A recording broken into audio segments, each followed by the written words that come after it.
Mi nombre es Olga Isabel Acosta Luna, soy profesora asociada de la Universidad de los Andes y hoy quiero compartir con ustedes la ponencia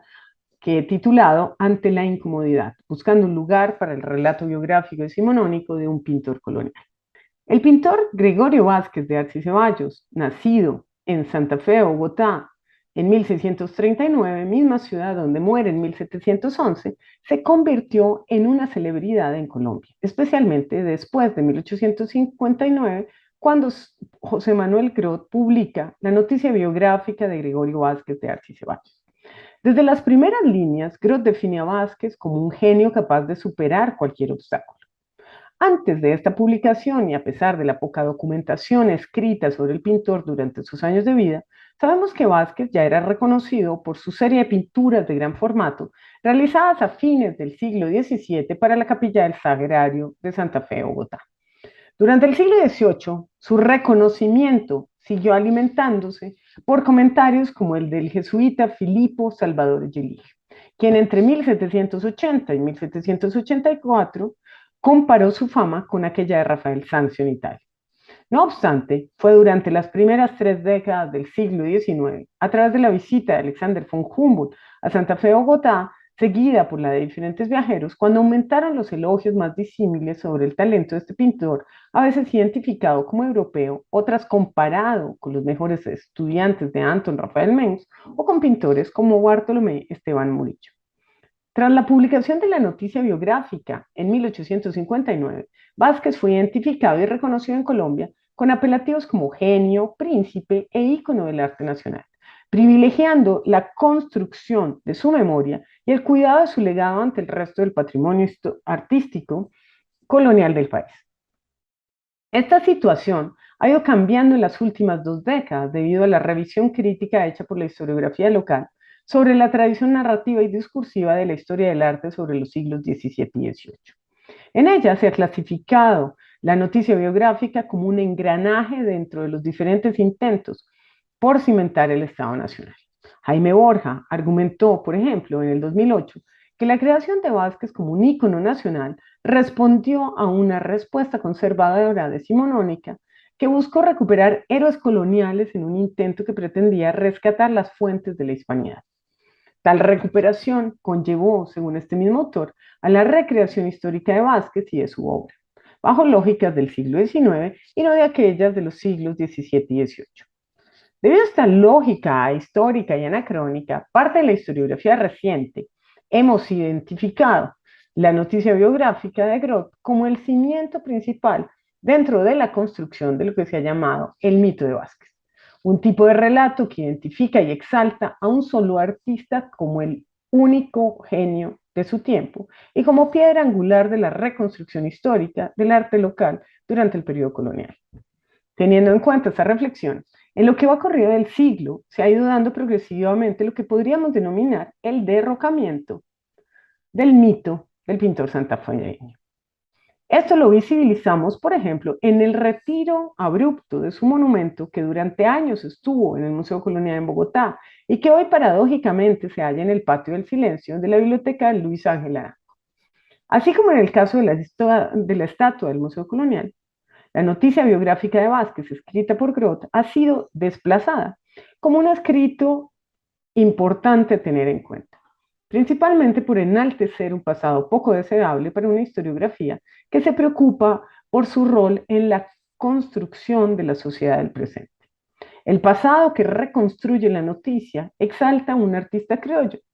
como un genio creador moderno que emulaba las virtudes de los pintores italianos del siglo XVI, por lo cual ha encarnado desde el siglo XIX los ideales artísticos de una élite excluyente, clasista, racista y machista, que encontró en su pintura el mito del origen de un arte a la romana, un arte a espaldas de la diversidad social y cultural propia de la Nueva Granada y de la Colombia actual. ¿Qué hacer hoy entonces con una fuente como la noticia biográfica que se ha transformado en un testimonio incómodo? Ante el fastidio y la fatiga que puede representar este escrito de Grot, quiero proponer un ejercicio de resignificación. A pesar de la incomodidad que pueda producirnos hoy, deseo otorgarle en el presente un lugar como fuente y testimonio sobre el arte del pasado. Primero es importante reconocer que la noticia biográfica está lejos de ser un texto improvisado. Como lo muestra su retrato póstumo, José Manuel Grot fue reconocido localmente como pintor, educador e historiador. Así que no es de extrañar que en la noticia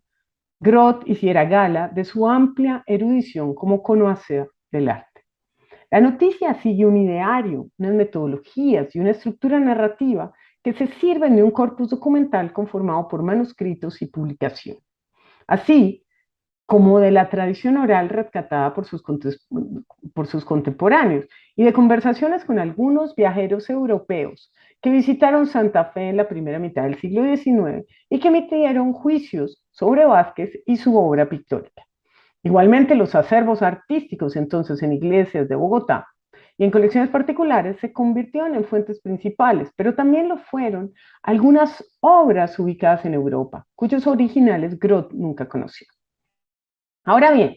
es importante reconocer con claridad qué aspectos convirtieron la noticia en un texto incómodo.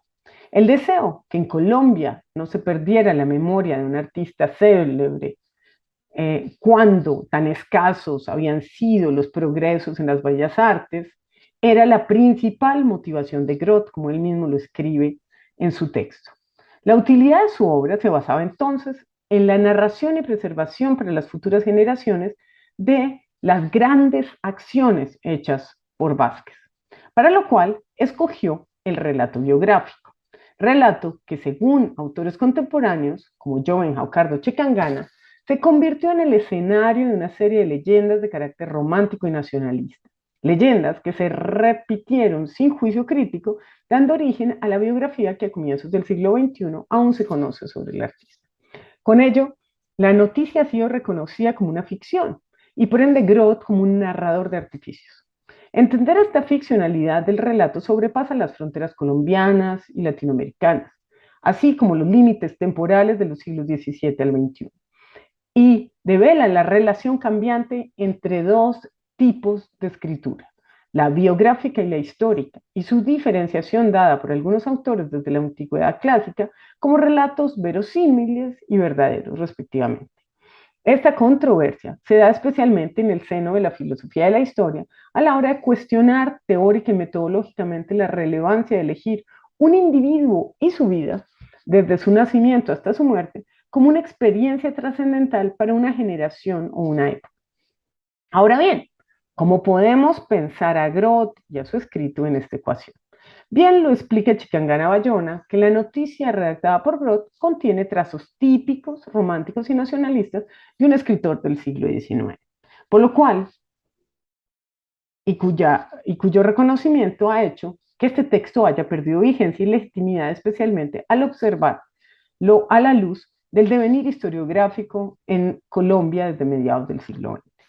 Las formulaciones vinculadas desde la década de 1960 con la nueva historia de Colombia, dirigidas hacia una historia social y de la cultura, representaron una influencia fundamental en los estudios relacionados con el arte neogranadino.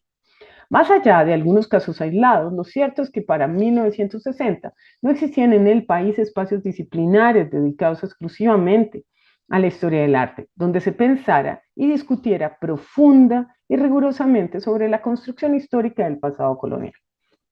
De ahí que la disciplina histórica y no la historia del arte haya jugado un papel determinante en la revisión historiográfica artística en Colombia, dando como resultado que textos como la noticia biográfica fueran reconocidos como discursos ficcionales basados en fuentes poco confiables, como las pinturas de Vázquez y la tradición oral del siglo XIX, antes que en documentos escritos de los siglos XVII y XVIII. El relato biográfico de Grot, al no ser una crónica, perdió vigencia y empezó a leerse como un discurso ambiguo y subjetivo de difícil comprobación. Pero volvamos a tiempos de Grot. A mediados del siglo XIX, en el entorno americano post-independencia, los relatos biográficos eran comunes, buscaban reconstruir y divulgar la vida de personajes patrióticos ejemplares y extraordinarios. Por ello, quizá Grot escoge escribir una noticia biográfica, un tipo de escrito breve que en el contexto suramericano se publicó localmente para honrar y reivindicar héroes patrióticos, como es el caso de la noticia de Francisco de Paula Santander, publicada en Lima en 1827. Este modelo biográfico fue especialmente popular en la tradición de habla alemana a comienzos del siglo XIX, pero a diferencia de las publicaciones suramericanas,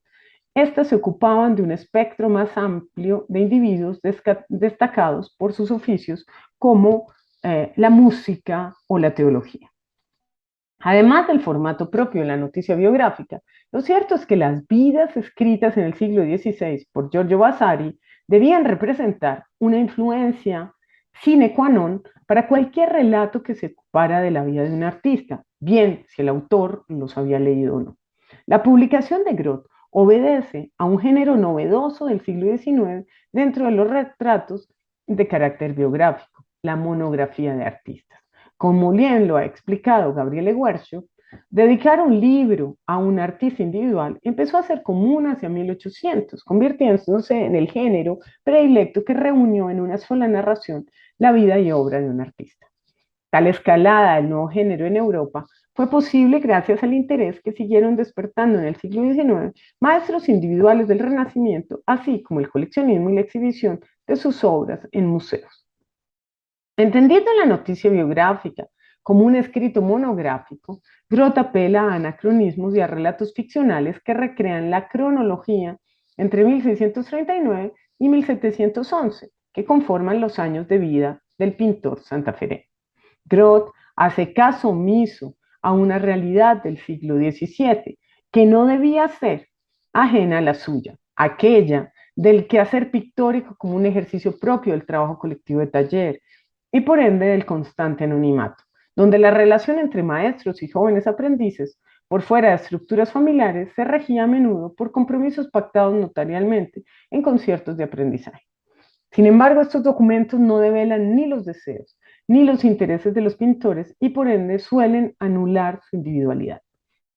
La noticia no profundiza en estas particularidades, no le interesa vestirse de crónica. Ante el propósito de reconstruir las memorias individuales de Vázquez como un artista único de su tiempo, Groth debía valerse justamente de excepcionalidades y no de informaciones cotidianas que develaran al hombre, esposo, padre o hijo, y que lo alejaran de sus aptitudes artísticas sobresalientes. Tales extravagancias solo eran comprensibles a la luz de la mitología y la astrología clásica, que explicaban en el Renacimiento al genio artístico como un ser nacido bajo el signo de Saturno, o bajo el manto de la religión católica, que entendía tal excepcionalidad creativa como algo propio del quehacer de un pintor cristiano a menudo tocado por la divinidad. Especialmente anacrónicas son las comparaciones que establece Groth entre Vázquez y otros artistas europeos del Renacimiento italiano, que lo antecedieron y con los cuales no estuvo en contacto. Justamente es en estas comparaciones que la historiografía reciente ha identificado leyendas delirantes. Tales comparaciones son, sin embargo, inherentes al relato biográfico de artistas que requieren de un espacio particular semejante a un tiempo mítico que reúna en un mismo periodo y espacio a Rafael Sanzio y a Vázquez, espacio donde el pintor santafereño pudo además convivir con Apeles, Correggio y Velázquez. Se trata efectivamente de un mecanismo común en el relato biográfico de artistas, algo que bien debía conocer el mismo Vasari, donde se suele trazar genealogías y linajes artísticos independientes de contextos geográficos y cronológicos a partir de la comparación. Este mecanismo no era nuevo a la hora de referirse a Vázquez. Ya el dominico Alonso de Zamora lo había comparado con Apeles en su breve párrafo sobre el pintor publicado en 1701.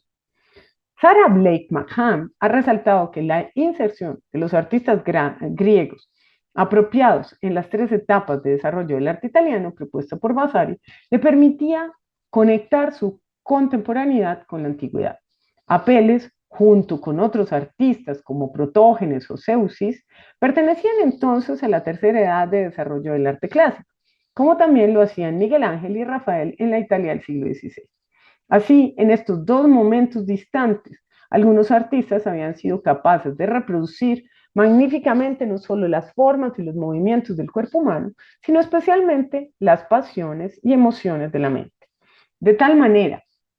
que al pesar en la misma balanza artistas pertenecientes a momentos distintos de la historia, autores como Vasari y el mismo Groth crearon en su discurso una relación temporal y geográfica paralela, y con ello un tiempo y un espacio propios de la literatura artística, donde las figuras canónicas podían convivir sin importar su época ni su lugar en el globo. Este ejercicio anacrónico dio paso a la construcción de un tiempo mítico que ha sido fundamental para la edificación de relatos canónicos globales en la historia del arte, creando a su vez un panteón de genios artísticos sin fronteras geográficas. Ahora bien, como Groth escribe en su noticia sobre obras que se encuentran en Europa y que él nunca había visto. Así como Vázquez, que no abandonó la Nueva Granada, Groth solo viajó en su juventud durante unos meses a Jamaica. A pesar de que en Santa Fe no existían museos ni colecciones distintas a aquellas de las iglesias y de algunas casas donde se encontraban los lienzos de Vázquez y de sus contemporáneos, Groth logró hilvanar y construir un discurso propio en torno al arte de la pintura. Su gran tour se desarrolló especialmente en bibliotecas, donde Groth encontró las fuentes fundamentales para construir el tiempo mítico, donde tienen lugar las comparaciones ficticias entre Vázquez y pintores italianos y españoles del siglo XVI al XVIII. En un mecanismo que me gusta denominar el efecto Winkelmann, Groth, así como Winkelmann, quien como bien lo demuestra el retrato de Anton von Maron, sin viajar a Grecia, logra escribir sus reflexiones sobre la pintura y la escultura en los griegos en 1756, solamente valiéndose de fragmentos de esculturas, de libros y grabados. Así Groth escribió su noticia sin moverse de su Santa Fe natal y con la ayuda de fuentes impresas. La principal fuente que le permite hacer su gran tour fue el Museo Universal de Pintura y Escultura y Galería Europea de las Artes y de la Historia, publicada en Barcelona en 1840 y que Groth logró adquirir para su biblioteca. Se trata de la versión en castellano de la edición francesa, publicada por el Auduit Editor en las décadas de 1820 y 1830. Los volúmenes cuentan con grabados en agua fuerte y con noticias descriptivas y comentarios críticos e históricos. La versión española fue editada al poco tiempo, en 1840, en Barcelona, y constó de 16 volúmenes. Para Groth, esta publicación le posibilitó conocer a otros artistas y sus obras como a Tiziano, Antonio Alegre Correggio, a Guercino, a Miguel Ángel, a Leonardo, a Santiago Robusti Tintoretto y sus pinturas resguardadas en museos europeos, pero reproducidas en esta ocasión a través de dibujos sintéticos en línea negra. El Museo Universal le permitió a Groth afinarse como un connoisseur en Bogotá, que conocía el arte italiano y español de los siglos XVI y XVII. Prueba de ello son los múltiples símiles hechos entre Vázquez, Miguel Ángel, Rafael, Correggio, Tiziano, Tintoretto, Giorgione, Guercino, Albani y Reni por un lado, y por otro con Rivera, Morales, Murillo, Zurbarán, Cano y Velázquez, entre otros. He querido demostrar acá que la noticia biográfica está lejos de ser un escrito improvisado que deba reducirse a una leyenda romántica y nacionalista. Acá solo me he concentrado en la manera como Groth construyó anacronismos a través de comparaciones, pero como bien lo he demostrado en el pasado y lo anotaré en el escrito final de esta ponencia, Groth echa también mano de tratadistas como Anton Rafael Mengs y Antonio Asís Palomino para escribir su noticia biográfica.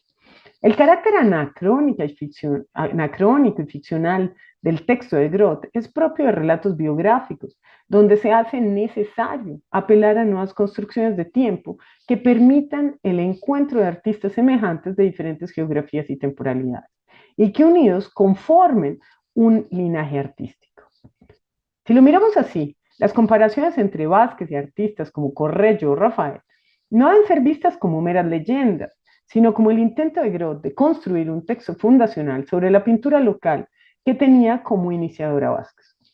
Ahí mi propuesta.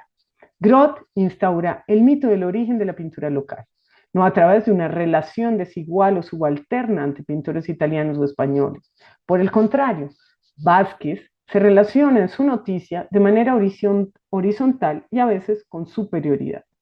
Parafraseando a Massimo Montanari, no es importante si nadie ha creído realmente en este tipo de relatos. Lo determinante es que la narración creada por Groth fue suficiente para satisfacer y convencer durante mucho tiempo. Aunque hoy ya no sea suficiente para los requerimientos de una historia del arte contemporáneo, su narrativa, su estructura y sus complejas conexiones entre ideas artísticas, autores, tradiciones y fuentes documentales diversas hacen de la noticia biográfica una sugestiva construcción del pasado artístico americano desde la mirada de un artista, conocedor e historiador del siglo XIX. Muchas gracias.